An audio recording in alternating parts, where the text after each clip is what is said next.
Hello, welcome everyone. Thank you so much for joining, whether it's live or recorded. We're in another talk of relational aid, whatever works, practical skills for couples in wartime. My name is Dr. Assael Romanelli. Galit Romanelli. And together we run, Own your shit. and we help couples remarry each other. We help people own their shit, turn their shit into fertilizer. And since the war began in Israel, we have opened a relational home front where we do free webinars and try to help couples in Israel and around the world and practical skills to not only survive, but thrive. And today it is my honor to introduce Alan Marriott. Well, I'm going to briefly read his introduction, then I want to share a story about him that he doesn't know. I'm going to share it. So Alan Marriott has a career spanning improvisation, music, acting for stage, film, and television, coaching, voiceover acting, creativity training, and global language and dialect exploration. He's a popular motivational speaker and creativity consultant for brands and corporates. He regularly performs in London and throughout Europe with Grand Theft Impro. Yeah, nice. Latter-day Night Fever. That's great. His debut book on creative thinking and improvisation sums up his message. It's genius now.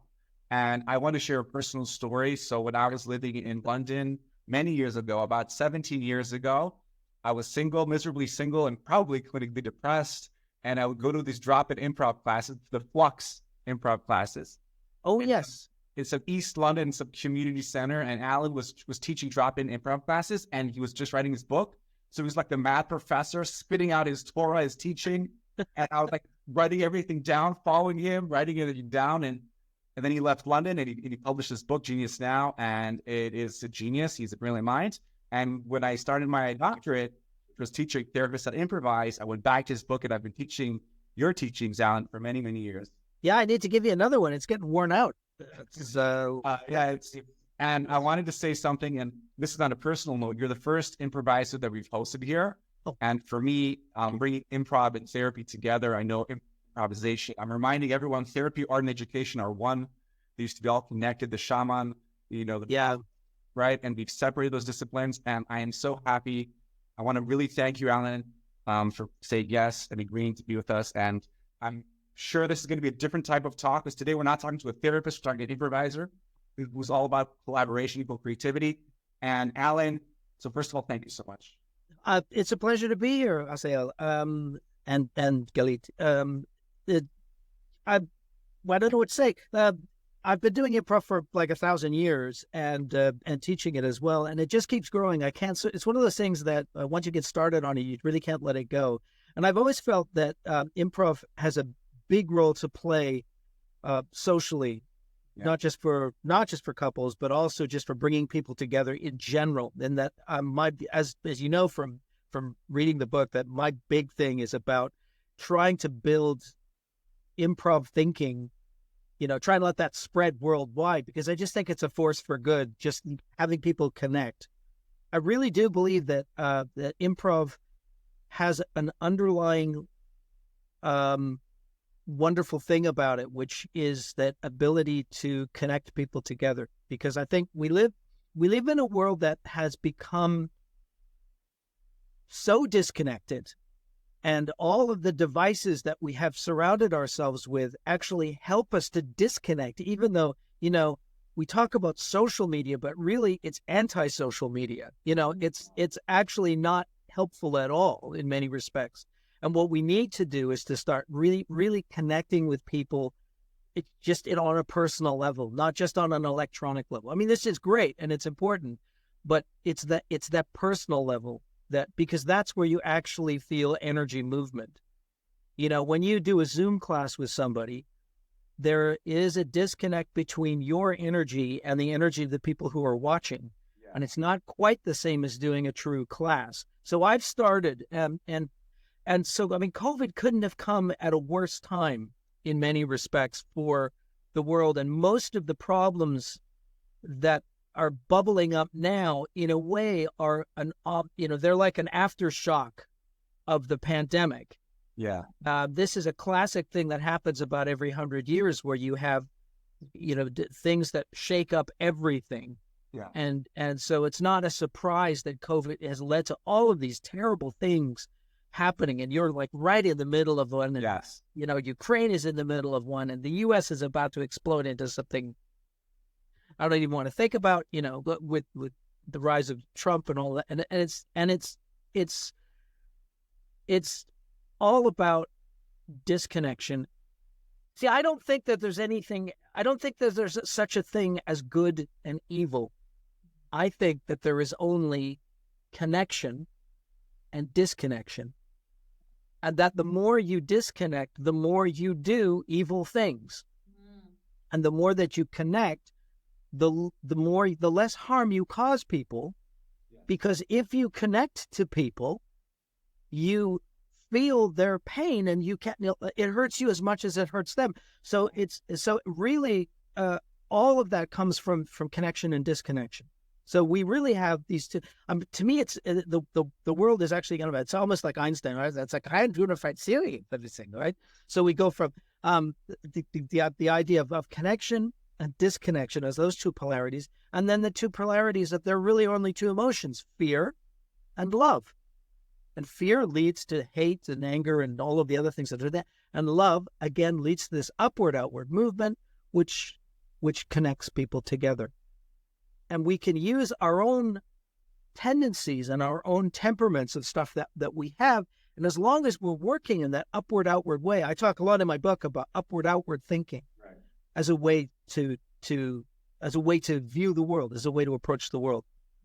I'm thinking really, we're couples now are in survival mode. When I'm in survival mode, I'm not open, I'm not vulnerable, I'm not thinking relational, I'm thinking just me. And it's really hard for couples right now. It's awful. So what do we do? I mean, I think part of it is making more time. Just making more time, because it's so easy to get caught up in the other stuff that's all around you because it's so loud. Right. That making that time, first of all, is the first part about it. It's kind of like today, I actually just made time to be with my partner. Like we created half an hour to just be together, just cuddle for half an hour. And that's like, and then, and so you go, and then there's something that rekindles. There's something that ignites again, just even doing that, because energy flows back and forth, and then you get, and you start to yes and each other again. We really start to get. Is the cardinal rule of improv. We'll just say it for this. I'm assuming a lot of our viewers didn't take an improv class. Yes. Right. So when I talk about yes and, what I really mean by that is not. It's not just agreement. It's an actual system of encompassing all of what someone else gives you as an offer, so that you take it on board and you add it to what you have, rather than. So there's a lot of people in improv misinterpret yes and someone will come in and give them something and say, okay, we're now in a church, or we're now in a school, or whatever, and whatever they've had before that, they'll throw that away and then go with that new thing, as opposed to, no, the magic of existence is taking that thing that somebody's giving you and combining it with what you have. It's the combination of the two things that makes the magic in both improv and I think in relationships and ideas in general. Right. So if I'm working with marketers or whatever, and we're talking about this stuff, you don't throw out oh, that's the good idea. Oh, that's it's not, isn't that? It's like there's a part idea here and a part idea to there, and by combining them together and finding what the link is between them is where the magic happens. If you think about it, what is a joke but two lateral ideas where you found the link between them, and the audience gets the punchline just before they put it together. Right. Yeah.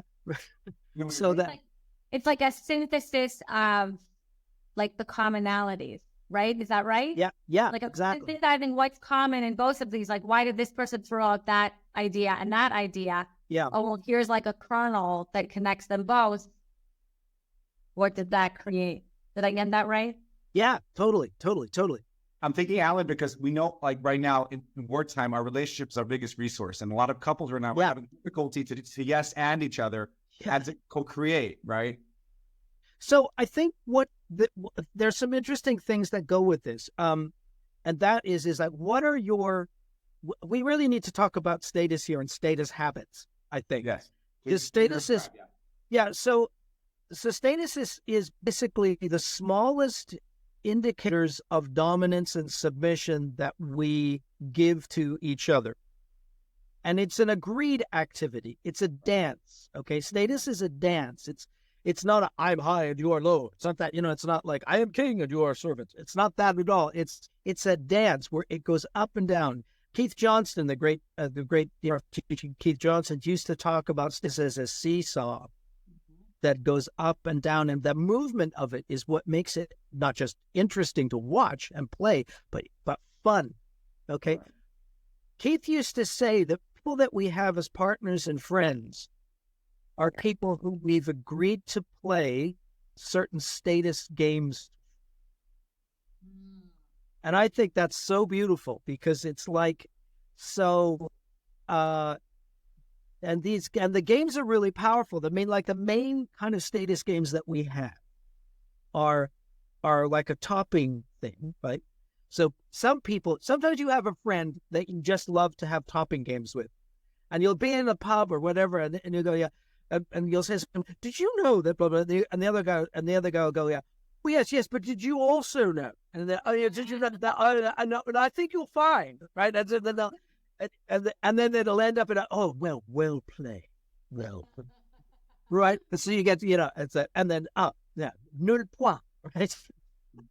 Right, and then it'll be like that, and then the opposite of that is like the lowering game, which you often see in places like kind of like old folks' homes where they are competitively ill with each other, like, "Oh yes, I had my hip done. Oh, only the one. I've had both my hips done, you see, and it was awful. And I had Dr. Spink.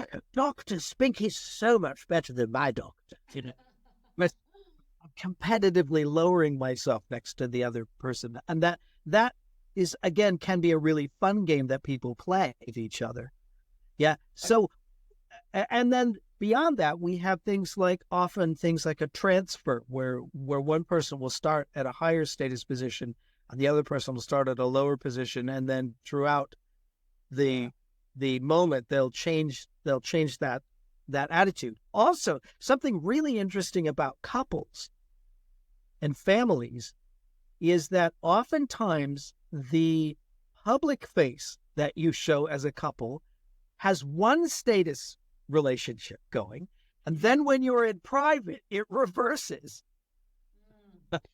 So it's interesting because in the clinic, maybe this is our clinic, we do couples therapy. We'll often notice hierarchy where today we have he thinks he's smarter than her, she one downs herself, he one's up, and they're both running away from intimacy connection. Yeah. Sure.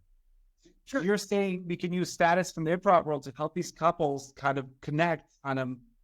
When you understand what you're doing with status, it really makes a big difference. So we can't really talk about status without also talking about physical orientation. Right. So, for instance, if you just stand up for a sec, okay, right? You stand and adjust the camera so we can see you both. Okay. So at the moment, Galit is slightly higher status than you are. Because what made you say that? Because you're a half step in front of him. You're not looking back to check that he's looking at you, right? He is checking to look at you every now and then. So it's clearly giving you a slightly higher. Yeah, right there. See, he's lowered his status right there, just by checking, right? So this is a really powerful thing, is status checking behavior. Now, I noticed you guys both flinched like, "Oh, I'm not high status? That must be awful." And it's not. Okay? Low status is just as powerful and just as useful as high status. And we mustn't think that one is good and one is bad. It's not so. Okay? Because there is absolutely no way that you can reach agreement. And I don't even mean compromise. I mean agreement where you combine things together unless you understand how low status works. That it's not some sort of a handicap. It's actually an incredibly helpful tool. Yeah. Do you find a gender correlation here that men will usually be in heterosexual relationships? Okay.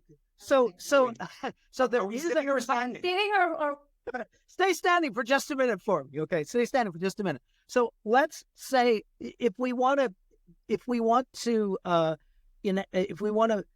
make your status transaction, just even the way you are, more acute, turn to face each other a little bit more.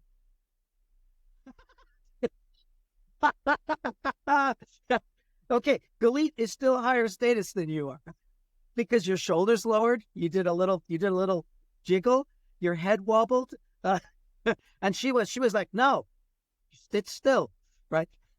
It was really cool. So it's like we're not talking maximum status gaps here, and it doesn't matter whether one's higher or lower. Really, you have to be. We're always a little bit higher or a little bit lower than the other person.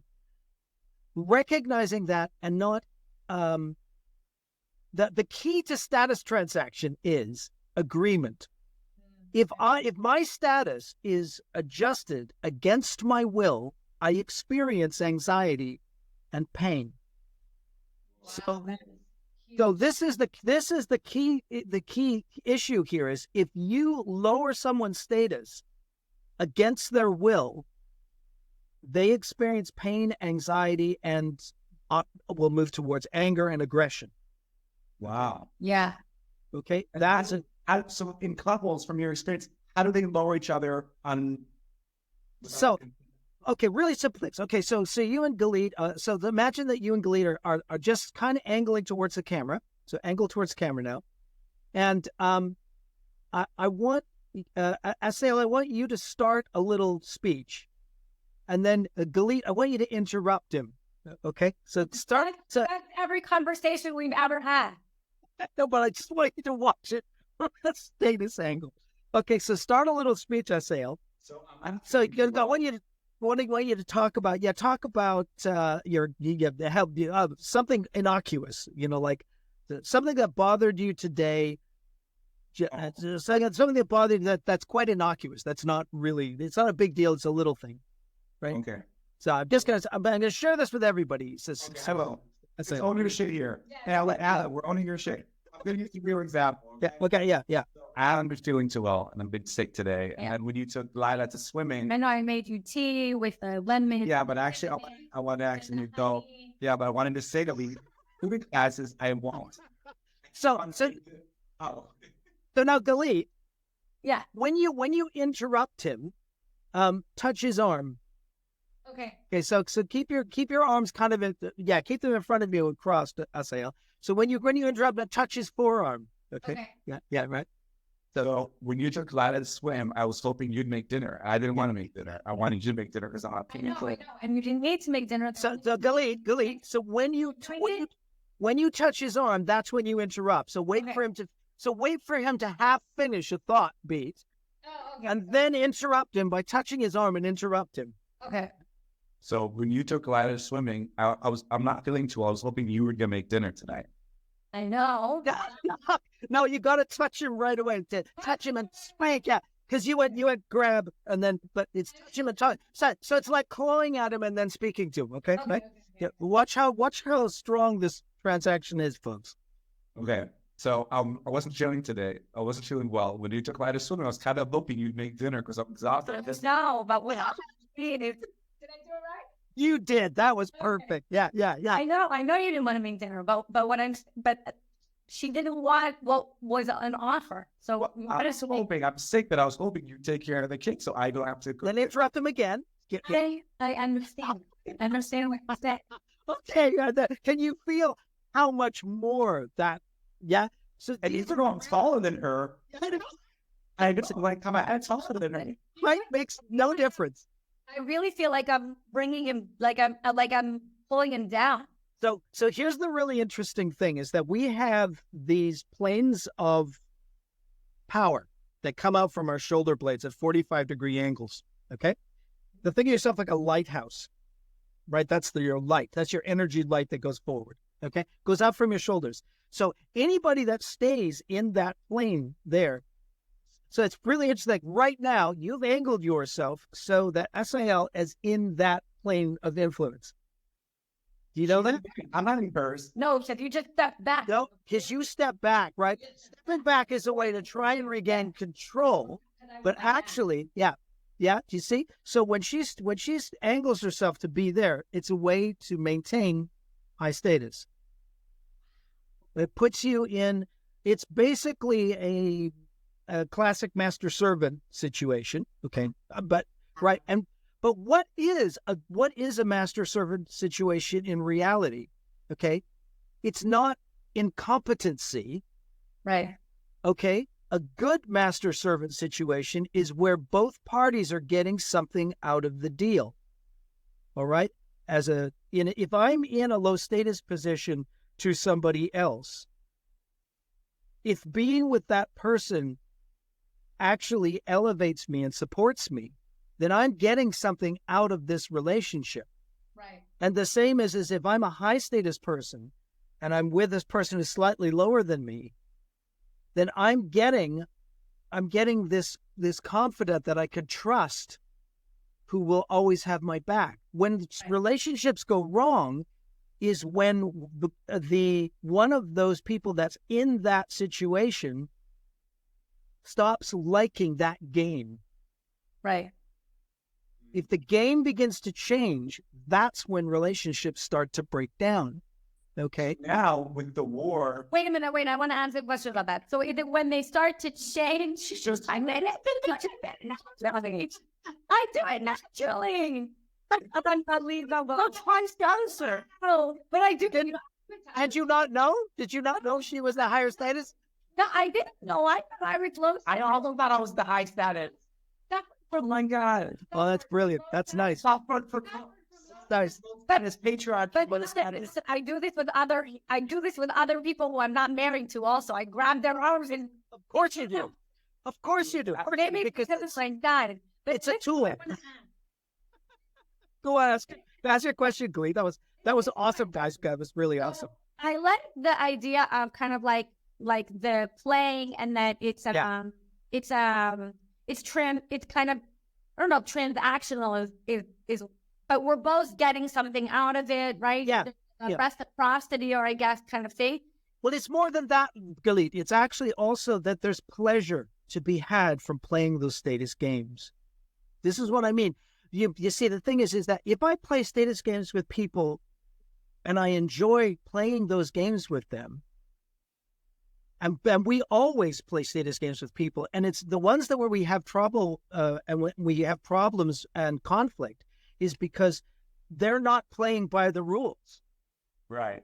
Okay, so they're not playing by the rules, or they're not Flexible in their playing. They're not playing the up and down. They're stay where they are, and they're like.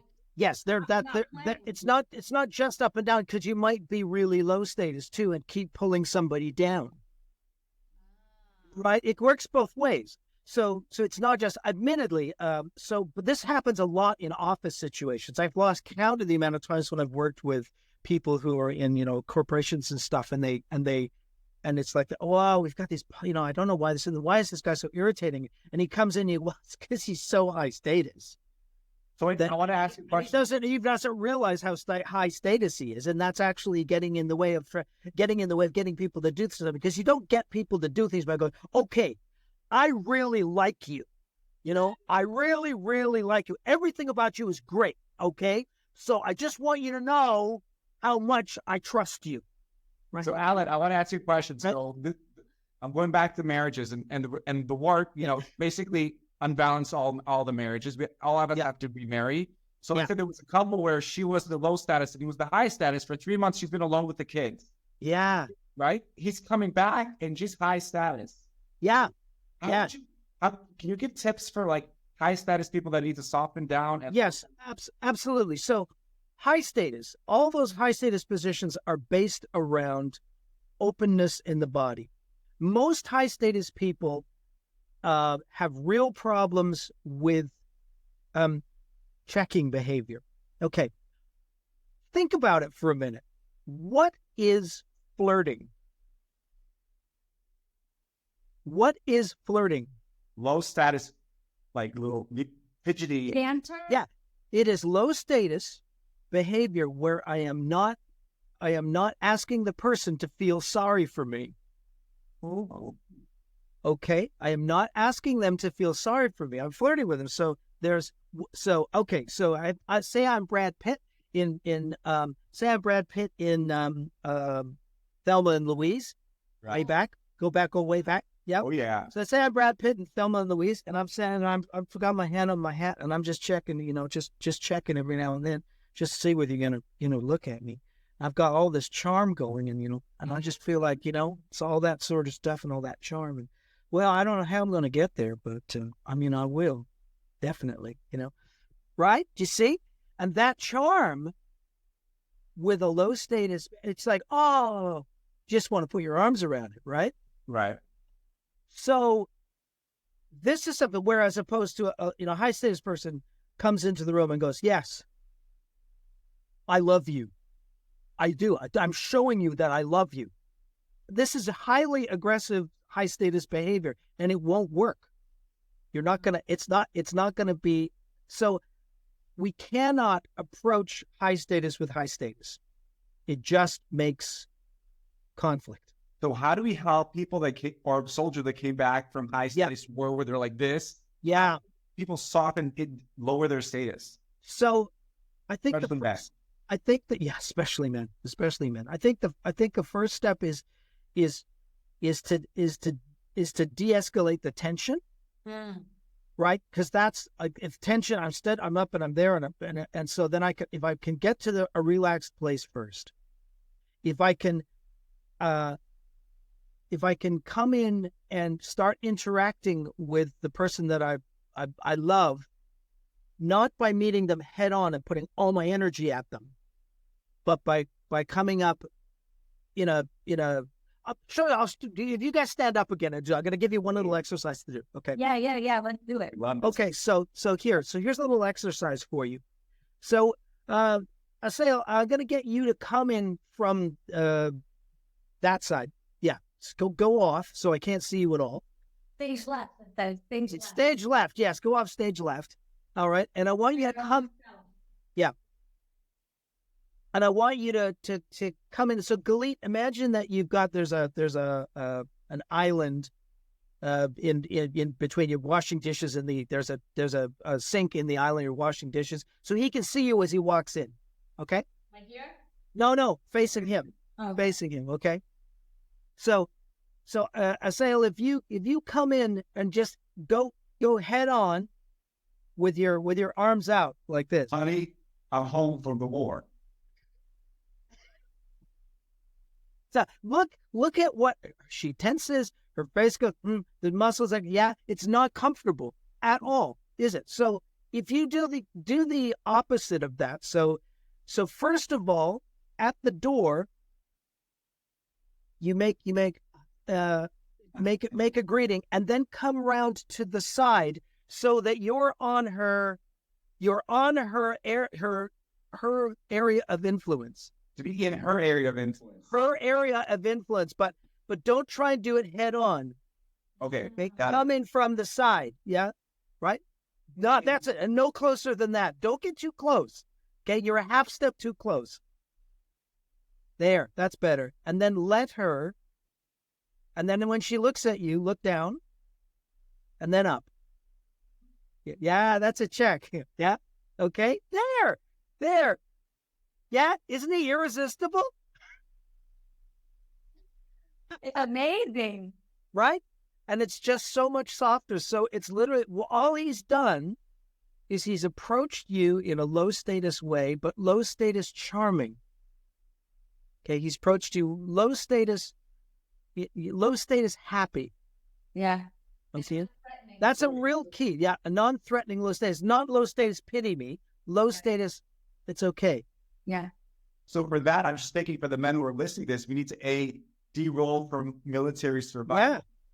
And B, come with some joy or happiness. It's hard. It's hard. It's hard, and it's really hard. But that's what you've got to do, because if you come in gangbusters hard, you'll get that reaction of like, I've been here, and while you've been out there, you know how hard it's been not knowing whether you're gonna be around. Yeah, all this. That's what we're getting. So, Alan, can you give tips for women for people to raise status in a way that's not? Because I've noticed with women raise status, they become militant, like screw you. And that the benevolent status.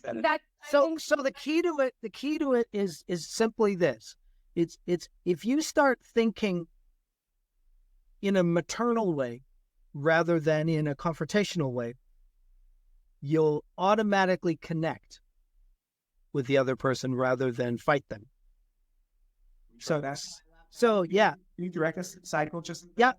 Okay. So same entrance. Same entrance, and then he comes in and can keep it real. Yeah. That's it. There we go. Yeah. So check out. And so Galit. So come up, relax your shoulders, and then look at him, and then smile, and just say, "I missed you." I missed you. And then land it. I missed you. I missed you. There you go. That's better. And that resonated with him. Did you see him move? Okay. So there's something about landing the thought as well. There's something about about a maternal thing or paternal thing that is warmer. That's how you warm up high status. Yeah.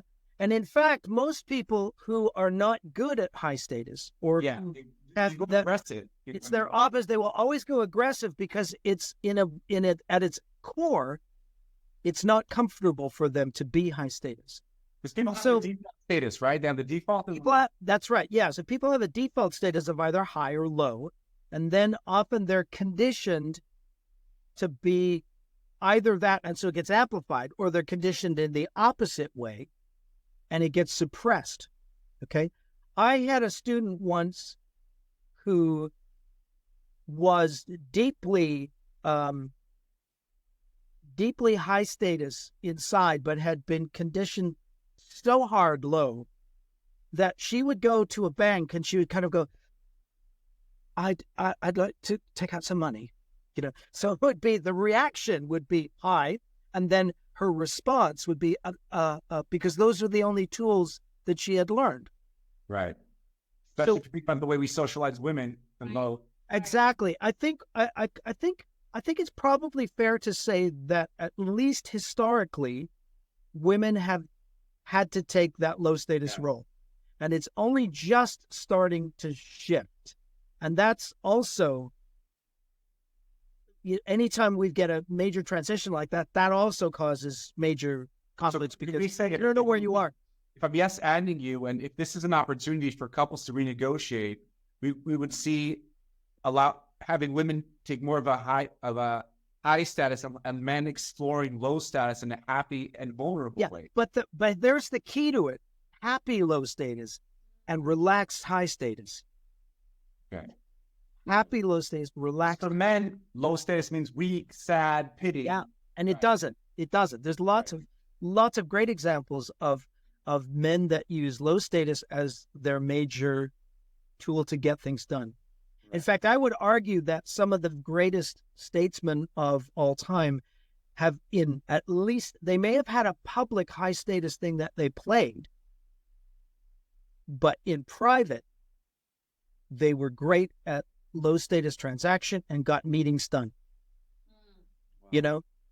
A good example of that from everything I've heard, because I knew some people that actually knew him, was the British Prime Minister John Major came across so low status and weak on television and in public, but everybody said, yeah, but he's brilliant behind the scenes.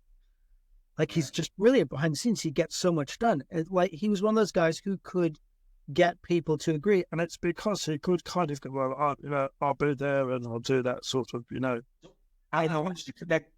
Before we call you, so you connected now to temperament. Could you tell us more about that and connect? Yes, absolutely. So temperaments are really useful ways of helping us define traits that we have, tendencies of behavior. They're quite useful. They're like medieval Myers-Briggs, really, in the sense that, yeah, it is in the sense because it's really old. It goes back, I think, like Babylonian times. It's really, really old stuff. But so the idea was that, okay, in the old days, they thought there were 4 elements: earth, air, fire, and water.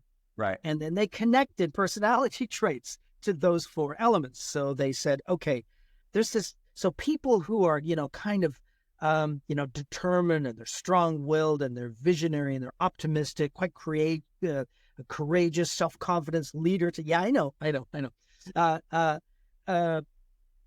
Those people are we notice that this form of behavior keeps happening with this. There's a pattern that's happening here. But we also notice that when they get a bit fearful and they start to go in, those are the outward signs of this temperament. But the inward sides of this temperament are they get a bit cold and unsympathetic, a bit, hostile and angry and kind of unforgiving and, domineering, opinionated, prejudiced, kind of proud and crafty in a way, right? So this is called the choleric temperament. Choleric? Choleric temperament. And choleric... Choleric means, sorry, I don't know that word. So choleric comes from the word for heat, choler. Yeah, so the disease cholera is somebody that heats up too much. So they used to think, we talk about a hothead, that's described. In the clinic, we call it the thunderstorm. The thunderstorm. Yeah, right, yeah. But up to 100 seconds. Yeah. So these are choleric people, but we always have a secondary temperament as well. So there's our primary, and then there's our secondary. Right. But let's go through these 4 anyway. So that's choleric temperament. Then on the other hand, you have so the funny part about also cholericism as well is that if you go inward with it and you find all of those, hostile, angry, sarcastic, unforgiving, self-sufficient, this is all going disconnecting, right? Domineering, opinionated, proud, crafty. It kind of describes Donald Trump. So that tells you something about that character, about him, that he's very disconnected and he's very choleric. Right. Yeah. And again, so that we're getting away from good and evil here. We're just getting, you have these traits and you're disconnected, and that's kind of dangerous. Right? Yeah. I'm not saying you're evil or good. I'm just saying you are doing these things that are harming people because you're disconnected. Yes. There is only you. You're so self-absorbed that you're actually causing a lot of harm with what you do. Right. Okay? But if you play the outside of that and you link to people, and you connect to people, then you get this wonderful, visionary, optimistic, courageous person, a great leader. Yes. Right? Fear is our worst enemy because fear is what disconnects us. Fear disconnects, yes. Fear disconnects us. So you can have great leaders who flip around the other way because they get fearful. Yes. And end up hurting people. Yeah. So that's the choleric. Well, that's the first. That's choleric. That's our first one. So then we have the sanguine temperament. Sanguine coming from blood. Okay, and this is so choleric is fire, obviously, right? Sanguine is air, and sanguine people they're really outgoing, they're charismatic, they're fun to be around, they're friendly, they're enthusiastic, carefree, they're compassionate, they're generous, that kind of thing, and they are they're warm, quite talkative, enthusiastic people, right? When they're on the outside, when they're connecting with people, they're connected, yeah. When they're connected, they're doing all these wonderful things. When they're disconnected, though, they can seem a bit undisciplined.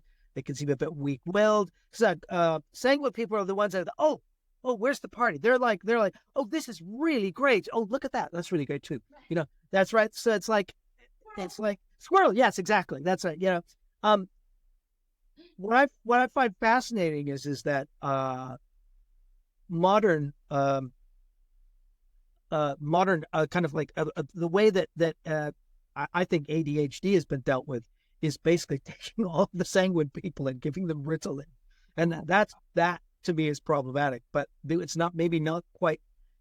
Some people are so far off that you've got to do so. But for the most part, if you understand a sanguine person and understand what motivates a sanguine person, you can work within it. They just don't sit at a desk very well. So they're not very easy to educate because they're like they're moving around all the time and playing with breaking pens and pencils and go, oh look over there, and then they get sent out in the hall and then do all their math right there. And meanwhile they're in the hall, they're having a great time because they're like, look, I saw that outside there was a bird and it was like and all of that, right? So the downside of sanguine people is they can look disorganized and unproductive and undependable. They can feel a bit obnoxious and loud and get quite egocentric. They can also get kind of fearful and insecure. And if did they not like me? Why did they not like me? How could they not like me? Right? It's a little bit like that, right? They get that kind of, they get persecuted. When they're disconnected, right? Right. So those are our top two. Those are our air and fire people. Then the bottom of this temperament circle, melancholic people are connected to earth. Mm. I find that four element thing kind of useful just to think about because it Definitely kind of grounds it in a way. Like it says, the choleric. What was that? Oh yeah, the fiery guy. Yeah. Oh, sanguine. Oh yeah, they're airy. They just bounce around all over the place. Right? They're like a balloon. Right. Yeah. Right. But then melancholic is kind of heavy. There could be there's a noise that goes in like melancholic. ER. ER for Winnie the classic melancholic. So, but the good part of melancholics is that they can be, when they're on the outside of the circle, they're really gifted. They're very analytical, solve problems. They're perfectionists. So they not only are analytical, but they're perfectionists. They can really solve the problem well. Conscientious, they get stuff done. They like figuring out problems, right? So, there's a lot of melancholic in me, for instance. Like I looked at improv and I thought, what are the problems? How does that work? That's classic melancholic. Like researchers kind of unpack. Yeah, exactly. Researchers, philosophers, doctors, that kind of thing. Yeah, all that sort of stuff. Oh, yeah. There's some strong melancholic things going on there. Yeah. 100%. Yeah. So, they're loyal. They have a real sense of the aesthetic usually. Idealistic as well. Idealistic, sensitive people, very self-sacrificing, and they have a great deal of self-discipline. This is on the outside of the circle. Yes. Yeah. On the inside of the circle, unfortunately, when things go wrong and they start cutting off the rest of the world, they get really moody and negative and critical and rigid and legalistic and quite self-centered and touchy. Yeah. What do you want? Right? Vengeful. Gonna get you. Someday I'll get you. Right. Persecution from, what do you mean? What did they say? What did they say? Yeah. And unsociable, and they can get a little bit theoretical and impractical. Well, if we just do this, then it'll all work. And then the clerical go, why don't we just do this? Yeah. Right? That's like, and they think the conversation we had this morning. Yeah, of course. So, where I have this plan, says the melancholic. I have this plan. It's amazing. Oh, then the cleric goes, yeah, why don't you could just do this. Oh, yeah, that's right. We could just. Yes, that's us. So understanding that is really helpful because then you don't get angry at a partner because they're being themselves. Right. Wow. You don't get angry at them for being themselves. And I'm assuming when we're in survival mode, we go to the disconnected part of. Yeah, absolutely. We go to the disconnected part of our temperament. I mean, my personal belief too is that we are Rudolf Steiner set up a whole movement of Waldorf schools. Right. And he used temperaments as his basis for how to kind of decode children and get the most out of them.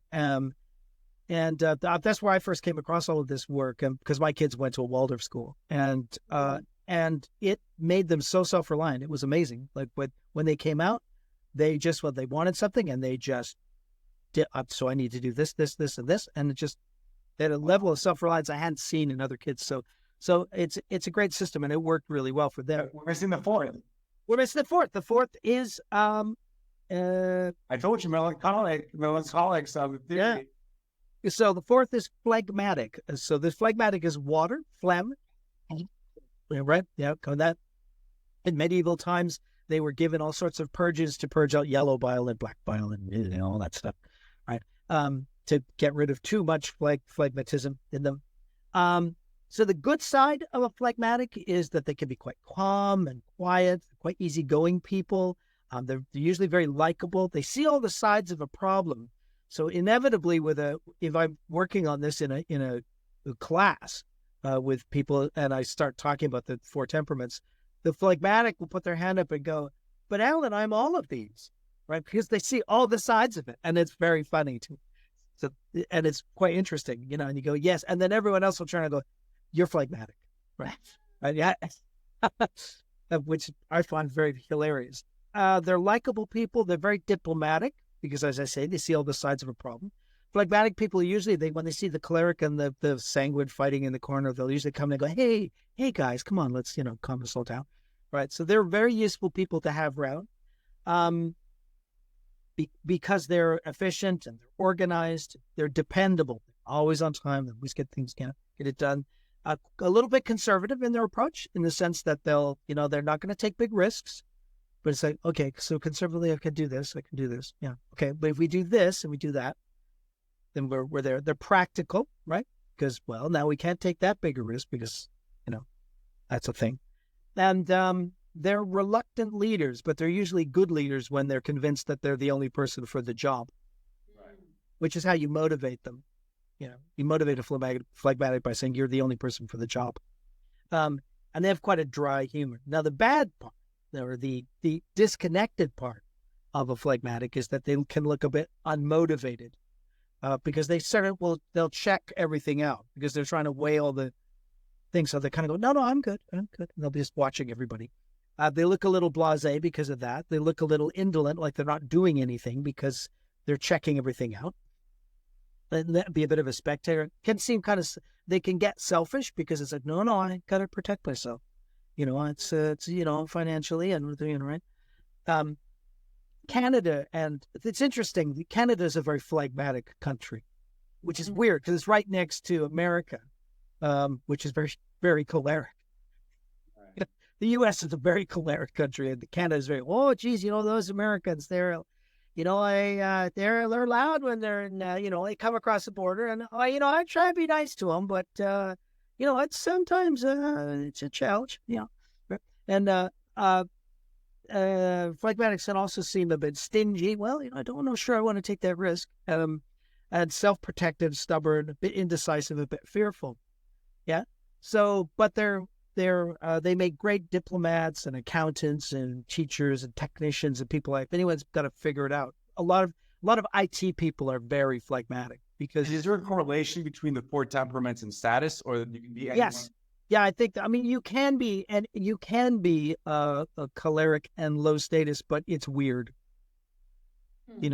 Most cholerics are high status.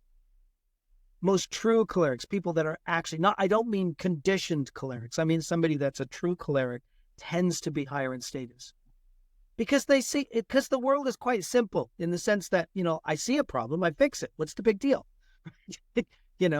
Right? That's what a choleric does. They go, what? And if there's a vacuum in the room where everyone's going, I don't know what we're going to do. The choleric goes, okay, here's what we're going to do.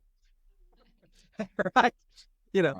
And then I put it all together. Whereas, but usually we're a combination of two of these temperaments. So you could be, for instance, I would classify myself as a choleric melancholic or melancholic choleric, and they switch around depending on what's happened to you.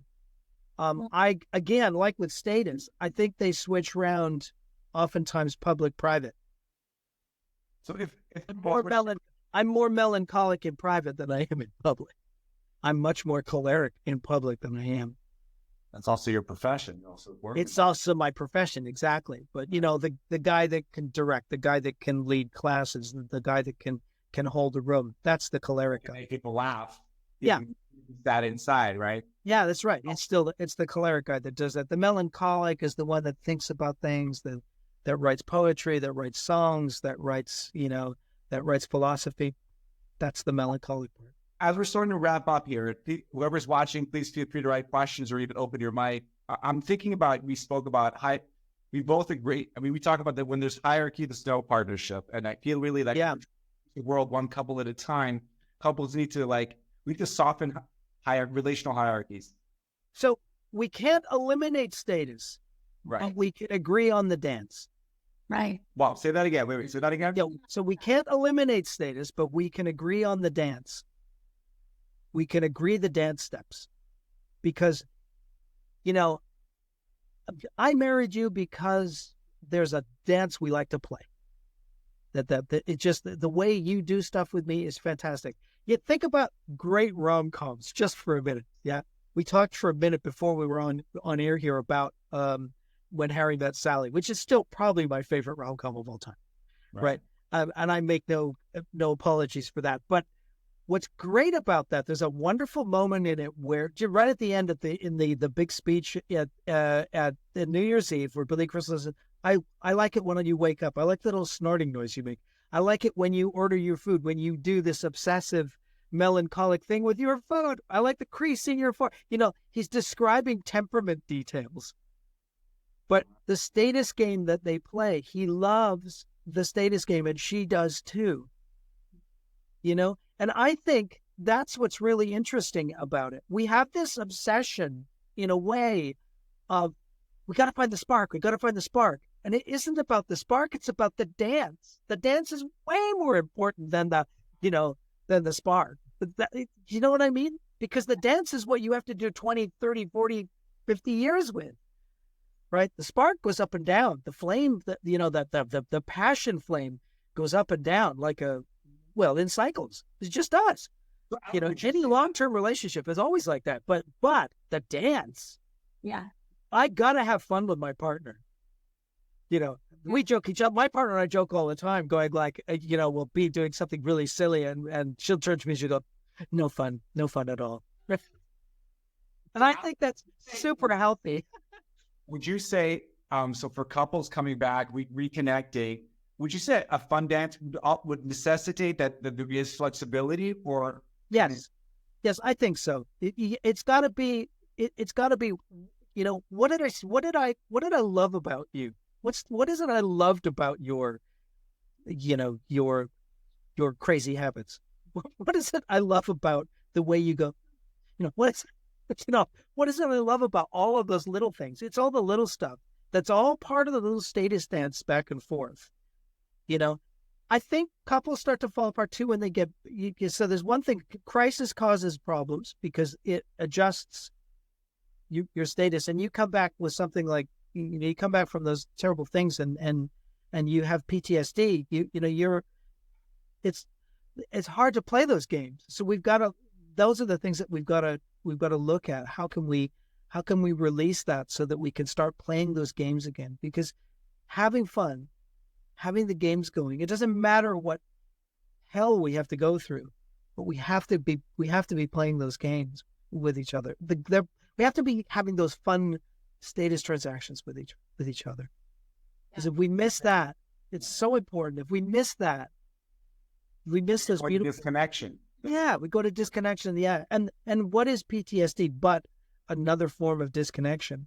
Because you can't cope with the horror that you've experienced, so you disconnect, and no wonder people fall apart. We shouldn't be surprised at this at all. I'm thinking a lot about what it felt like, right? Like in terms of energy and embodying it, and the difference between when he came head on, head on versus when he came to the side.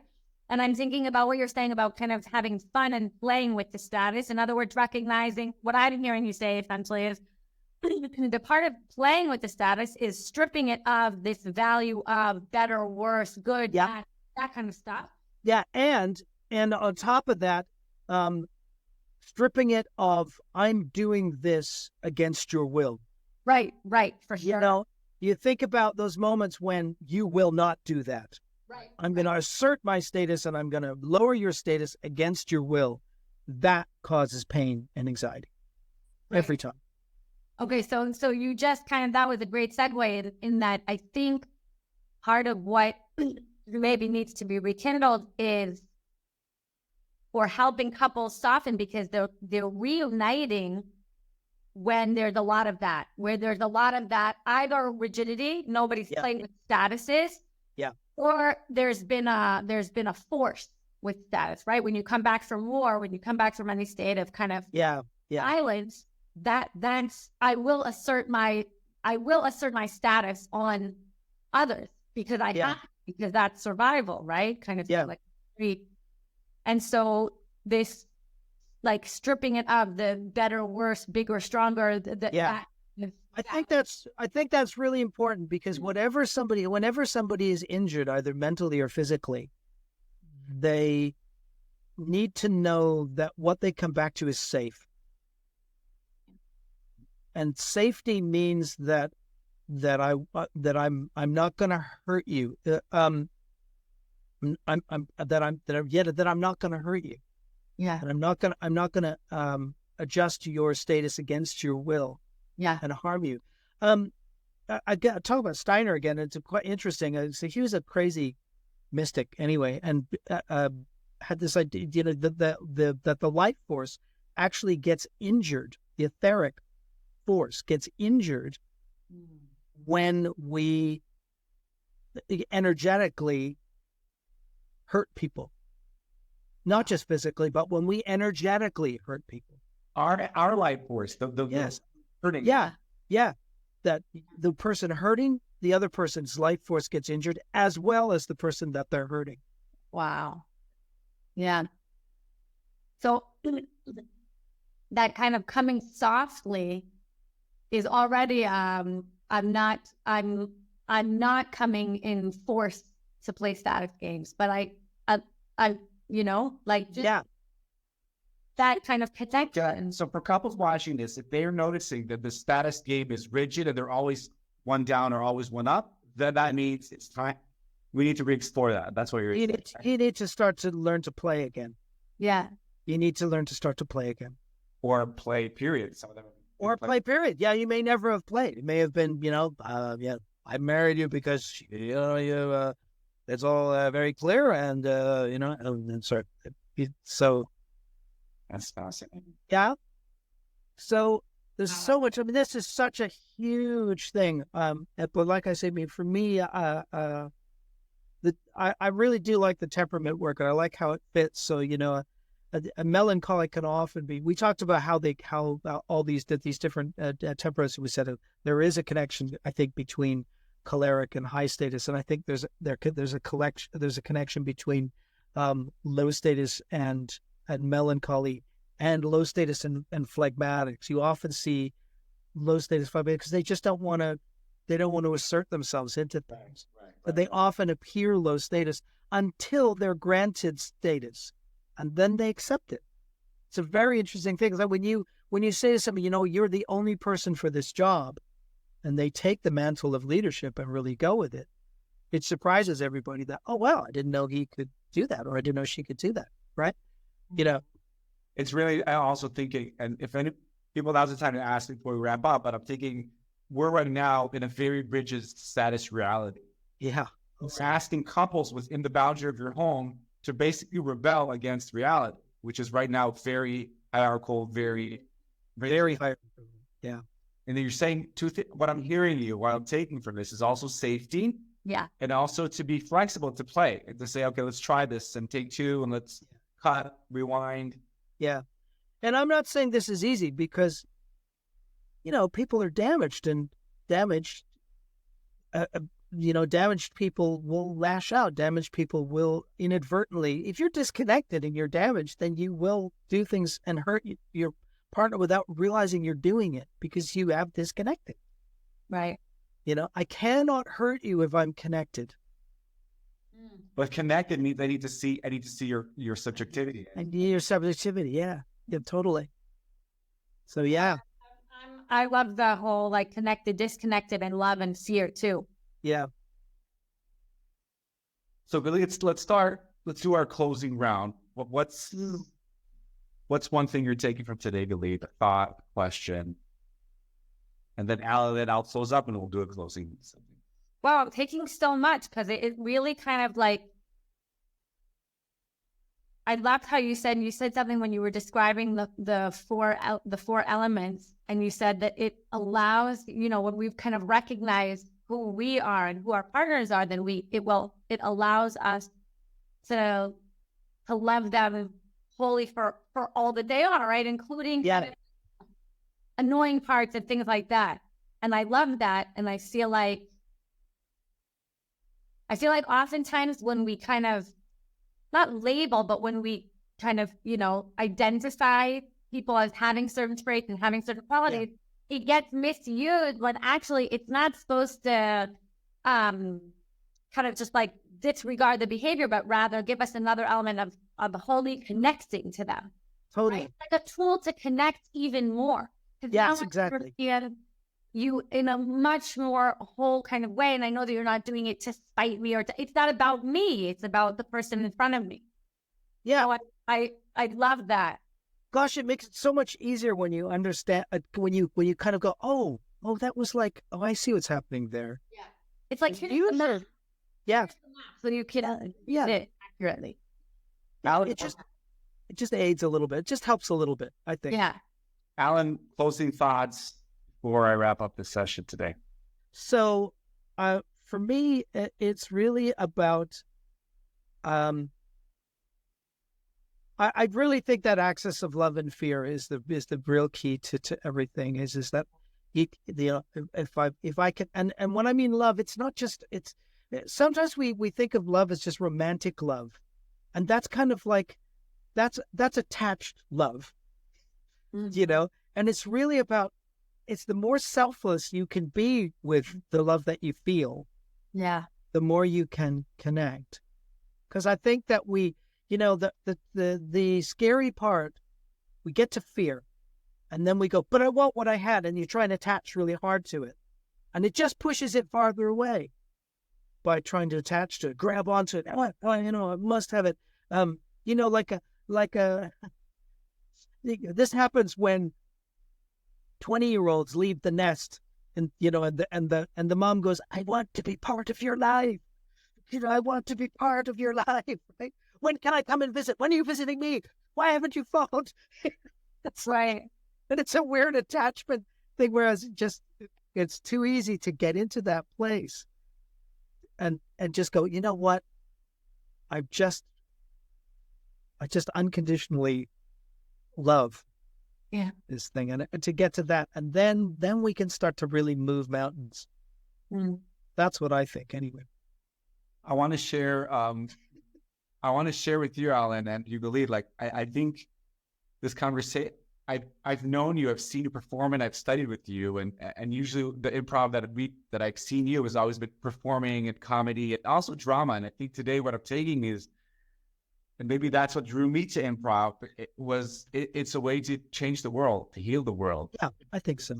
It's a social revolution. It's a social, almost like a peace activist. And I really want to thank you today, because it was fascinating for me to see your more philosophical.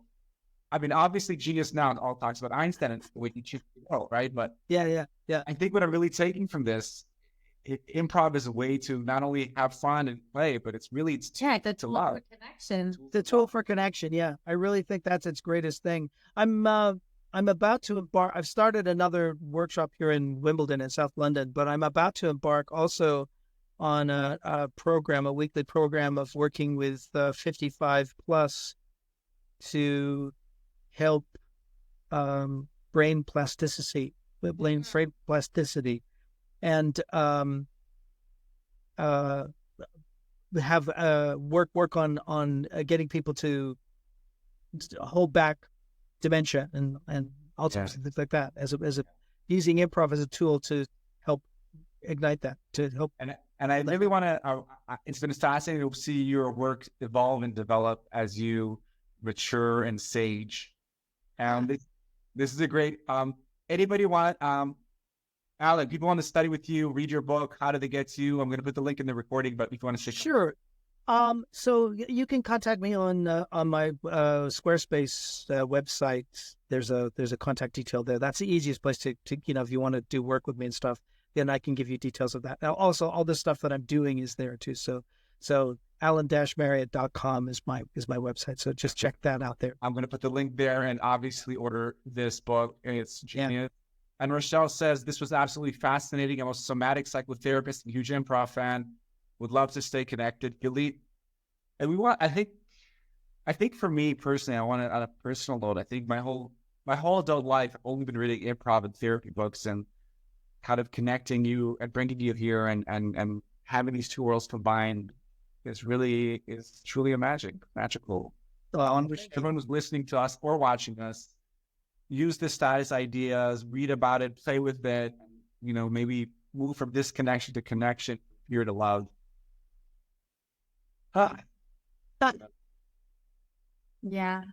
Well, thank you for having me. I'm honored to be here. So thank you so much. And we're wishing everyone love and connection And play. So thanks everyone.